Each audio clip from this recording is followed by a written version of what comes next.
அன்புடைய ஊடகவியலாளர் அனைவருக்கும் எனது வணக்கத்தை தெரிவித்துக் கொண்டு, இந்த வழக்கிலே மாண்புமிகு நீதிமன்றம் முன்ஜாமீன் கொடுக்கப்பட்டு நிபந்தனை அடிப்படையிலே கையெழுத்து போடுவதற்காக திருவல்லிக்கேணி காவல் நிலையத்தில் தொடர்ந்து வருகை இருந்து கொண்டிருக்கிறோம், கையெழுத்து போட்டுக் கொண்டிருக்கிறோம். இது சம்பந்தப்பட்ட கேள்விகள் எதா இருந்தாலும் நீங்க கேட்கலாம், நான் பதில் சொல்ல கடமைப்பட்டிருக்கேன். என்ன கேட்குறீங்க? அது பொய்யான வழக்கா பொய்யில்லாத வழக்கான்றது நீதிமன்றத்தில் இருக்கிறது. என் தரப்பிலான வாதங்களை நீதிமன்றத்தில் வைக்கப்பட்டிருக்கிறேன். காவல்துறையின் தரப்பிலே வாதங்கள் வைக்கப்பட்டிருக்கிறாங்க. இது இப்போதைக்கு முன்ஜாமீன் கொடுக்கப்பட்டிருக்காங்க. இருபது கொண்ட அமர்வு பாத்தீங்கன்னா விசாரணை சிபிஐ விசாரணை என்ன சொல்லியிருக்காங்கன்னா 1 மாதம் விசாரணை செய்ய தடை விதிக்க செய்யப்பட்டிருக்காங்க. அதன் அடிப்படையில் பார்க்கிற போது நிச்சயமாக நீதிமன்றத்தையும் சட்டத்தையும் நம்புகிறோம். நிச்சயமாக ஒரு நாள் நல்ல முடிவு கிடைக்கும்.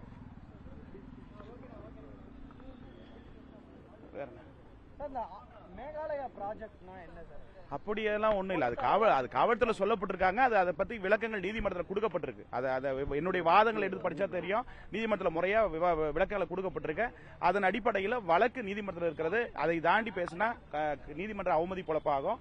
அல்ல, நிச்சயமாக நீதி ஒரு நாள் வெல்லும். சட்டத்தையும் நான் வழக்கறிஞராக இருப்பதனால, ஆய்வாளராக இருப்பதனால சட்டத்தையும் நீதியும் நம்புறேன். நிச்சயமா இதுல ஒரு நாள் விடுதலை கிடைக்கும். கிண்டியில இருக்கக்கூடிய அந்த நட்சத்திர விடுதிகள் தான் திட்டம் தீட்டப்பட்டது போலீசாரால. அதாவது காவல்துறை அதிகாரிகள் நீதியரசர் முன்னிலையில் வைக்கப்பட்டு ஸ்டேட்மெண்ட் எடுக்கிறதா நீதிமன்றத்தில் செல்லும் சட்டப்படி. ஒரு வழக்கறிஞரா நான் சொல்றதுல, அதனால அவங்க ஒரு கம்ப்ளைண்ட் இது பண்ணிருக்காங்க, அதை அரெஸ்ட் இது பண்ணிருக்காங்க. அவங்களுடைய விசாரணை நீதிமன்றத்தில் இருக்கு. நீதியரசரிடம் எங்க தரப்பு வாதங்களை சொல்லப்பட்டிருக்கு.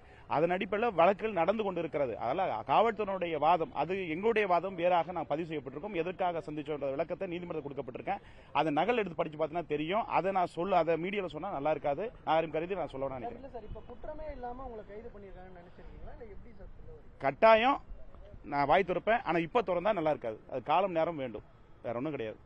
உண்மைகள் ஒரு நாள் வெல்லும், தர்மம் ஒரு நாள் வெற்றி பெறும். அதனால இப்போதைக்கு நீதிமன்றத்தில் வழக்கு இருக்கிறதுனால எந்த ஒரு கருத்துக்களும் எந்த ஒரு பதில்களும் சொல்லாமல் இருப்பது நல்லது. நிச்சயமாக சட்டத்தையும் நீதிமன்றத்தையும் நம்புகிறேன். நிச்சயம் இந்த வழக்கிலிருந்து விடுதலை ஒரு நாள் கிடைக்கும். என் தரப்பில், என் நிறுவனம் தரப்பில், ஐபிடிஎஸ் பொலிட்டிக்கல் ஸ்ட்ராட்டஜி தரப்பில் ஒரு அக்ரிமெண்ட்டோ ஒரு பிரைவேட் நிறுவனம் ஒரு ஸ்ட்ராட்டஜி நிறுவனம் எனக்கு யாராவது கொடுத்தோ அக்ரிமெண்ட் கொடுத்தோ இல்ல முறைப்படி ஒரு வீக வகுப்புல பிரசாந்த் கிஷோர் இருக்காங்க, சுனில் இருக்காங்க, மத்த ஜான் ஆரோக்கியசாமி எல்லாம் இருக்காங்கன்னா அவங்க நிறுவனம் நடத்துறாங்க. அந்த நிறுவனத்தின் மூலம் அக்ரிமெண்ட் போட்டு செய்யறாங்க. ஒரு வீக வகுப்பாளராக கிட்டத்தட்ட 25 ஆண்டுகளாக ஊடகங்களை சந்திச்சு கொண்டிருக்கேன். தமிழகத்திலே இந்தியாவிலே முதல் முறையாக விஜய் முதலமைச்சர் சொன்னதே நான் தான். யாரோ மறுக்க முடியுமா? தமிழகத்தில் நான் தானே சொன்னேன். 1,40,00,000 ஓட்டு இருக்குன்னு ஒரு வருஷத்துக்கு முன்னாடி நான் தானே சொன்னேன். அப்ப விஜய் முதலமைச்சர் சொல்றப்ப என்ன சொன்னீங்க? இதே நியூஸ் தமிழ் ஒரு சேனல் 2 கோடி வாங்கிட்டாருன்னு சொல்லி போட்டு விட்டீங்க. நான் தெருக்கோடி தான் நிக்கிறேன். அது மாதிரி வரதான் செய்யும். ஒன்னொன்னும் ஒரு பொருளை வரதான் செய்யும். சமூகத்தில் மீடியாவில் இருப்பதெல்லாம் வரதான் செய்யும். நிச்சயமா ஒரு நாள் நீதி வெல்லும். அதுவரை பொறுமையா இருப்பது ஆகச்சிறதா இருக்கும்.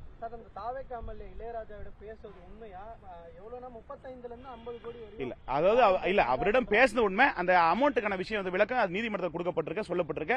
அவரோட பேசினேன், இல்லன்னு சொல்ல, பொய் சொல்லலாம், மறுக்கப்படல. ஊடகவியலாளரும் காவல்துறையும் சொல்லப்பட்டிருக்கு. அது என்ன பேசுறது மனசாட்சிக்கு எனக்கு தெரியும். நீதிமன்றத்தில் சொல்லப்பட்டிருக்க, அதுக்கு உரிய விளக்கம் கொடுக்கப்பட்டிருக்க.